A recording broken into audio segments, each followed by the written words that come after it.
মক্কাবাসীরা সেদিন নিজ নিজ কাজে ব্যস্ত ছিল। মহানবী সাল্লাল্লাহু আলাইহি ওয়াসাল্লামের দাদা আব্দুল মুত্তালিব সেদিন রাতে কাবা শরীফের ছাদে দাঁড়িয়েছিলেন, আর হঠাৎ করে সে আকাশে একটি প্রজ্বলিত আলো দেখতে পায়, যেটা আরব থেকে পূর্বাঞ্চল সহ পুরো বিশ্বে ছড়িয়ে পড়ে। এই আলো শুধুমাত্র আব্দুল মুত্তালিবই নয়, বরং পুরো বিশ্বের মানুষ দেখেছিল। আলোটিকে দেখে আব্দুল মুত্তালিব অনেক অবাক হয়ে যায়, আর সে দৌড়ে ছাদ থেকে নিচে নেমে আসে। সেই সময় কাফেরেরা তাদের ক্ষমতার জোরে কাবা শরীফের মধ্যে ৩৬০টি মূর্তি স্থাপন করেছিল। আব্দুল মুত্তালিব দেখতে পায় সেই সমস্ত মূর্তিগুলো মাটির দিকে নত হয়ে ভেঙে পড়ছে।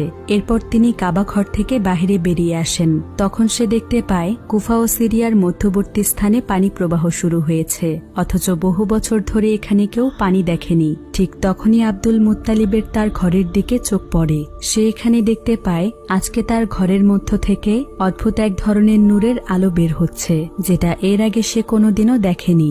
আব্দুল মুত্তালিব তখন ধীরে ধীরে তার ঘরের দিকে এগিয়ে যেতে থাকে, কিন্তু যখনই সে তার ঘরের দরজার কাছে পৌঁছয় তখন সে দেখতে পায় মা আমেনার কোল জুড়ে একটি ফুটফুটে শিশুর জন্ম হয়েছে, যার শরীর থেকে অসম্ভব পরিমাণে নূর বের হচ্ছে। আর সেদিনের সেই শিশুটিই ছিল আমাদের প্রিয় নবী হযরত মুহাম্মদ সাল্লাল্লাহু আলাইহি ওয়াসাল্লাম।